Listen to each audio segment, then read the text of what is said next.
News India first में आज हम आए हुए हैं ग्राम बदनौली के एक स्कूल में। स्कूल है एमएस इंटरनेशनल स्कूल। स्कूल में काफ़ी ऐसी ख़ास चीज़ें दी गई हैं, ऐसी चीज़ें प्रोवाइड करी गई हैं जो आज के टाइम के हिसाब से काफ़ी एडवांसमेंट में हैं।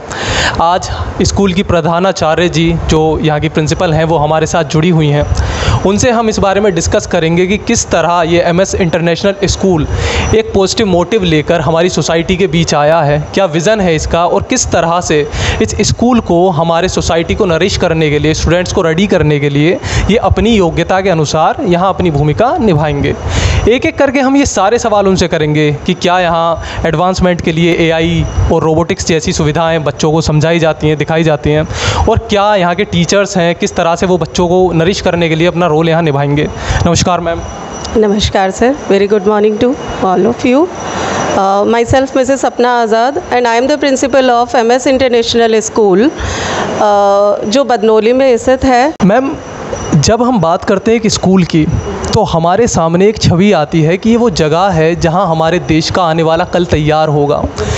ये वो जगह है जहाँ हम उन्हें नरिश करते हैं, एक बच्चे से एक ऐसा समाज का इंसान बनाते हैं, एक बेहतर समाज के कल के लिए उन्हें तैयार करते हैं। तो इस रोल को ध्यान में रखते हुए हमारे टीचर्स किस तरह उन्हें नरिश करने वाले हैं, थोड़ा हम इस बारे में जानना चाहेंगे। हमारा जो स्कूल का प्राइमरी सेक्शन है वो मकुंस से एफिलेटेड है। मकुंस स्पेशली ऑर्गेनाइजेशन है, इंटरनेशनल ऑर्गेनाइजेशन है जो स्पेशली प्री प्राइमरी के बच्चों को एक्टिविटी बेस्ड और प्ले लर्निंग के टाइप से सिखाती है। तो मकुंस का पर्पज़ ये है कि हमारा प्री नर्सरी से लेकर यूकेजी तक का बच्चा आराम से खेल में एक्टिविटी के बेस से आराम से चीज़ों को सीख सकता है। आप देखते ही हैं कि एक क्लास में सीखना और एक करके सीखना वो चीज़ें अलग हैं। तो हमने प्लान किया है कि हम अपने प्राइमरी के बच्चों को यहाँ पर एक्टिविटी बेस्ड लर्निंग देंगे जिससे वो सारी चीज़ें करके सीखें, खेले भी साथ में। पूरा ओवरऑल डेवलपमेंट हम हमारे बच्चे का करना चाहेंगे। मैम, एमएस इंटरनेशनल स्कूल जब ये लोग सुनते हैं तो उनके दिमाग में एक इमेज आती है एडवांसमेंट की, advancement in the terms of AI, in the terms of robotics. तो जिस तरह आज का समाज बहुत जल्दी एडवांसमेंट में जा रहा है, तो क्या ये चीज़ें हम हमारे एमएस इंटरनेशनल स्कूल में प्रोवाइड करने वाले हैं? Yes sir, बिल्कुल। We have computer lab, we have robotics lab and we have AI facilities also. आप जैसे कि जानते हैं कि टेक्नोलॉजी का ज़माना है, तो टेक्नोलॉजी के बिहाफ से अगर हम बच्चे को शुरुआती तौर पे ही अगर हम रोबोटिक्स और AI की जानकारी देंगे, प्रैक्टिकल्स भी हम प्लान कर रहे हैं उसके लिए, तो आई थिंक ये बच्चे के भविष्य के लिए बहुत ही अच्छा होगा। तो हमने रोबोटिक्स लैब भी यहाँ पर, रोबोटिक्स लैब की फैसिलिटी भी हम यहाँ पर दे रहे हैं। कंप्यूटर लैब्स भी हमारे पास हैं और सारी चीज़ें हमने बच्चों के फ्यूचर को ध्यान में रखते हुए बहुत अच्छे से प्लान की हुई है। मैम, जब जो पेरेंट्स होते हैं वो टीचर्स के बिहाफ पे, टीचर्स के भरोसा करके एक तरह से अपने स्टूडेंट्स को, जो उनके बच्चे होते हैं, उन्हें स्कूल सेंड कर देते हैं। देन उनकी सिक्योरिटी के लिए जैसे CCTV कैमराज होते हैं और भी उनकी सिक्योरिटी का ध्यान रखा है, उसके लिए हमारे स्कूल ने क्या फैसिलिटीज़ दी हैं? यस सर, बिल्कुल। देखिए, सबसे प्रायोरिटी बेस पे तो हमारे पास बच्चे की सिक्योरिटी है, वो प्रायोरिटी लेवल पे रहेगी। सिक्योरिटी पर्पस से हमने CCTV कैमराज भी इंस्टॉल कराए हैं। We have full of coverage of the CCTV cameras. इसके अलावा एक RFID सिक्योरिटी भी हम बच्चे को दे रहे हैं, that is radio active detection. उसमें क्या होगा कि बच्चा जब स्कूल में एंटर होगा और बच्चा जब स्कूल छोड़ेगा तो पेरेंट्स के पास ऑटोमेटिक मैसेज जा चुका होगा, तो वो बच्चे की सिक्योरिटी के पर्पस से बहुत अच्छा है। मैम, मकून्स के साथ जो आपका कोलैबोरेशन है, एफिलेटेड हैं आप, इसका विज़न थोड़ा बताइए। मकुंस का जैसे कि मैं आपको पहले ही बता चुकी हूँ, मकुंस एक इंटरनेशनल ऑर्गेनाइजेशन है। उसके बहुत सारे मेट्रो सिटीज़ में भी सेंटर है। उसका आई थिंक हापुड़ में तो कोई सेंटर है नहीं अभी। मकुंस का हमारा स्कूल पहला सेंटर रहेगा और हम यही प्लान करेंगे कि बच्चे को अच्छे से अच्छी शिक्षा हम मकुंस के ज़रिए प्रोवाइड कराएँ। मैम, अगर बात करें एक स्टूडेंट के फ्यूचर को लेकर, तो हम किस तरह यहाँ पे एक लॉन्ग टर्म पे विज़न लेकर चल सकते हैं कि हमारे साथ जो स्टूडेंट्स जुड़ेंगे आपके स्कूल के साथ, उन्हें किस तरह, जो टीचर्स हैं वो किस तरह नरिश करके उन्हें एक तरह से कह सकते हैं बेहतर कल के लिए मैनर्स देना हुआ, एटिकेट सिखाना हुआ, किस तरह इस पे काम करने वाले हैं? देखिए, मेरा मानना ये है कि शिक्षा के साथ साथ हम अगर अपने बच्चों को सामाजिक तौर तरीके और अपने रीति रिवाजों से उनको नरिश करेंगे तो आई थिंक वो अपने सामाजिक मूल्यों से भी जुड़े रहेंगे। हमारी टीचर्स टीचिंग के साथ साथ उनको मोरल वैल्यूज़ भी प्रोवाइड कराएंगी। टाइम टू टाइम हम उनको अलग अलग एक्टिविटीज़ के ज़रिए अपनी संस्कृति से परिचय करवाते रहेंगे। न्यूज़ इंडिया फर्स्ट में अब हम आपको मिलवाने वाले हैं एमएस इंटरनेशनल स्कूल के एमडी से। सर से हम जानेंगे क्या विज़न था उनका जो उन्होंने इतना वेल इस्टेब्लिश्ड, चाहे वो स्टाफ की बात हो, चाहे वो इंफ्रास्ट्रक्चर की बात हो, हर चीज़ को बड़े ही बेटर वे में हमारे जो क्षेत्र के वासी हैं उनको एक ऐसा स्कूल दिया है जो चाहे वो एआई हो या रोबोटिक्स हर तरह से एडवांसमेंट में है। उनके जीवन की जर्नी भी हम जानेंगे, उनका विज़न, मिशन और हर वो पहलू जो उनके स्कूल के बारे में हमारे क्षेत्र की जनता को पता होना चाहिए। नमस्कार सर।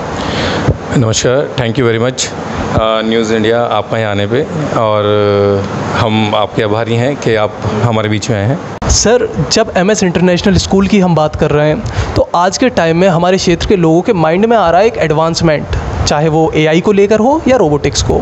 तो थोड़ा हम आपका विज़न एमएस इंटरनेशनल स्कूल के लिए जानना चाहेंगे कि किस तरह आपके माइंड में इसका विज़न है और क्या मिशन है आपका इसके लिए। देखिए, असल में क्या जो हमारा विज़न है वो एक इस क्षेत्र में एक अच्छी एजुकेशन को प्रोवाइड कराना है। आज के टाइम में आप देख रहे हैं कि डेवलपमेंट इतने ज़्यादा हो रहे हैं, नई नई टेक्नोलॉजीज़ आ रही हैं, और अगर हम अपने टाइम की बात करें तो हमारे टाइम पे एजुकेशन का सिस्टम कुछ और था। अभी न्यू एजुकेशन पॉलिसी 2020 लागू हुई है, उसमें बहुत कुछ नया इंक्लूड हुआ है, और आज भी आप देख रहे हैं कि फ्यूचर जो है हमारे देश का वो शायद एआई है या टेक्नोलॉजी है। तो हमने अपने स्कूल के अंदर रोबोटिक्स और एआई टेक्नोलॉजी को इंट्रोड्यूस किया है ताकि जो हमारे क्षेत्र के बच्चे हैं वो भी उनको अच्छे से कवर करके एक अच्छी सर्विस पा सकें और देश में अपना योगदान दे सकें। सर, आप एक यूथ भी हैं हमारे देश की, और यूथ जो है आज के टाइम में जिस तरह के बिजनेसेस कर रही है, आपका एजुकेशन के फील्ड में आने का कैसे विचार बना? और क्योंकि ये एक तरह से समाज सेवा भी है, बिज़नेस से ज़्यादा बढ़कर एक जिम्मेदारी है जो हमारे टीचर्स उठा लेते हैं, तो क्या विज़न था आपका आपको इस फील्ड में आने की? किस तरह से प्रोत्साहन किसने किया और किस तरह आपने स्कूल के लिए फाइनलाइज़ किया? देखिए, मैं इसका श्रेय देता हूँ मेरे पेरेंट्स को, मेरी फैमिली को, क्योंकि मेरी जो पूरी फैमिली है वो सभी एजुकेटेड हैं ना, और वेल मेंटेन सर्विस में हैं, जॉब कर रहे हैं, सभी गवर्नमेंट सेक्टर में हैं। और इस फैमिली से बिलोंग्स होने के कारण हमने मन में किया आया कि इस क्षेत्र में, हापुड़ के क्षेत्र में आपको एक अच्छा माहौल बना के दें ताकि और भी लोग पढ़ सकें, शिक्षा को पा सकें। क्योंकि हमने देखा है कि पैसे का अभाव होने के कारण भी लोग बाग एजुकेशन नहीं पा पाते हैं। इसी वजह से हमने अपने यहाँ पे ना इस बार फ्री एडमिशन्स दिए हैं, और हमने कुछ बच्चों को हम लोग हमेशा के लिए फ्री ही रखेंगे। सर, कई बार आपने जैसे बताया कि आप फ्री रखने का भी प्लान कर रहे हैं, बट बुक्स और यूनिफॉर्म की भी कुछ ऐसे पॉइंट्स रहते हैं, तो उसके लिए भी आप कुछ क्या कर रहे हैं? अभी हमारे पास ना कुछ जितनी एनजीओज़ हैं, कुछ ने हमसे कांटेक्ट किया है, वो लोग भी हमारे साथ इसमें हेल्प में रहेंगे, और कुछ जैसे आप मीडिया चैनल्स के हैं वो लोग भी हमारे सहयोग में रहेंगे, और जितना सहयोग हमसे बन पाएगा हम उतना सहयोग बच्चों के लिए करेंगे, जितना भी हम कर सकते हैं। सर, जैसे एक स्टूडेंट होता है तो उसे नरिश करने के लिए बहुत से पहलुओं के बारे में सोचना पड़ता है, चाहे वो एजुकेशन एकेडमिक हो या एक तरह से कह सकते हैं खेल कूद के लिए भी उनके लिए ज़रूरत होती है। तो क्या हमारा स्कूल उनके खेल कूद के लिए एक तरह से उनके बेटर वे, अगर जैसे एग्जांपल के लिए क्रिकेट ले सकते हैं, हम स्पोर्ट्स ले सकते हैं, तो उसके लिए क्या हमारा स्कूल कुछ कर रहा है? देखिए, जो बच्चे होते हैं, मेरा मानना ये है, बच्चों का जो पहला मंदिर होता है स्कूल होता है। अगर वो स्कूल से कुछ सीख रहा है तो अच्छा सीख के जाएगा, और गलत सीख रहा है तो शायद हो सकता है वो कहीं ना कहीं स्कूल से ही सीख के जा रहा हो।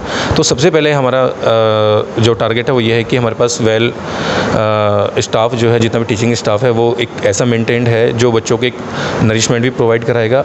और उसके बाद भी हमारे पास एक बच्चों के लिए एक अलग से प्रोग्राम है, हमने मकून्स भी अपने अंदर में प्ले स्कूल का इंट्रोड्यूस किया है। उसमें क्या है कि खेल खेल में बच्चों को सिखाया जाता है। अगर कोई बच्चा पढ़ाई में वीक है तो उसको स्पोर्ट्स में रुचि है, और उसके बाद एक हमने ब्रेन एनालिसिस भी इसमें लगाया है कि हम बच्चे को पहले ही हम एनालाइज़ कराएंगे कि वो किस क्षेत्र में अपनी रुचि रखता है, चाहे वो टेक्नोलॉजी का फील्ड हो या स्पोर्ट्स का हो, चाहे पढ़ाई का हो, किसी भी चीज़ का। एक तरह से हम कह सकते हैं कि बच्चे को बेटर वे में नरिश करने के लिए जो भी ज़रूरतें हैं वो हमारा स्कूल प्रोवाइड कर रहा। हमारे स्कूल में प्लेग्राउंड है, वहाँ पे हम लोग पूरी प्रॉपर क्रिकेट एकेडमी प्रोवाइड कराएंगे, है ना। और जो इंटर स्टेट्स वगैरह आपके गेम्स होते हैं उनसे भी हमने कांटेक्ट किए हैं। तो जो भी बच्चे हमारे यहाँ से निकल के स्टेट्स वगैरह में जाएंगे तो हम उनको उसमें पार्टिसिपेट कराएंगे ताकि उनको फ्यूचर में कुछ ना बेटर मिले। सर, समय बदल रहा है और बहुत तेज़ी से ये बदल रहा है। जिस तरह से टेक्नोलॉजी एडवांस होती जा रही है, मॉडर्नाइजेशन होता जा रहा है, क्या हम ये कह सकते हैं कि MS इंटरनेशनल स्कूल एक वन स्टॉप डेस्टिनेशन है हर उस पेरेंट के लिए जो अपने बच्चे के लिए एक बेहतर कल की उम्मीद लेकर बैठे हैं? क्या हम ये मान सकते हैं? हाँ जी, आप बिल्कुल मान सकते हैं। अभी हमने जो बेस है हमारा प्रे ग्रुप का बेस है, ताकि 2 साल या 3 साल का जो बच्चा होता है वो अगर मेन क्लास में नहीं पढ़ सकता है तो प्ले में आके चीज़ों को सीख सकता है, वहाँ बैठना सीख सकता है। और उसके बाद में वहाँ से लेके फिर फर्स्ट सेकंड थर्ड आप यहाँ पे जितनी एजुकेशन कंप्लीट कर सकते हैं। इसके साथ में आपको कंप्यूटर लैब, रोबोटिक, AI है ना, लाइब्रेरी की सुविधा आपको अलग रहेगी। और जितना भी आपको प्लेइंग ग्राउंड है, मतलब जितने फिजिकल, मेंटली और स्पिरिचुअल जितने भी आपके डेवलपमेंट हैं वो सब आपको यहाँ देखने को मिलेंगे। हम हमारे स्कूल को किस तरह देख रहे हैं आज से 10 साल बाद? हम क्या अचीव कर चुके होंगे जो एज MD आपको लगता है? शायद हम लोग अपने क्षेत्र में शायद एक नंबर 1 स्कूल बन के दिखाएँ। मैं ये नहीं कह रहा कि हम सबसे बेटर हैं, बट हम सबसे बेटर करने की कोशिश करेंगे। और एजुकेशन में जब अच्छा होगा, जब रिज़ल्ट हमारे स्टूडेंट्स के बाहर आएंगे तो शायद हम लोग और अच्छा करेंगे। न्यूज़ इंडिया फर्स्ट में मिलवाया हमने आपको MS इंटरनेशनल स्कूल के MD से। उन्होंने बताया किस तरह से एक बदलते हुए समय को समझते हुए पेरेंट का जो एक डर है अपने स्टूडेंट्स के बेहतर कल की कन्फर्मेशन का, एक तरह से कह सकते हैं उसे बहुत ही अच्छे से समझते हुए MS इंटरनेशनल स्कूल ने ना सिर्फ AI बल्कि रोबोटिक्स जैसे कॉम्प्लिकेटेड टॉपिक्स भी जो हैं उन्हें समझते हुए बच्चों को नरिश करने के लिए एक पूरा ये कह सकते हैं बीड़ा अपने कंधों पर उठाया है। शुक्रिया।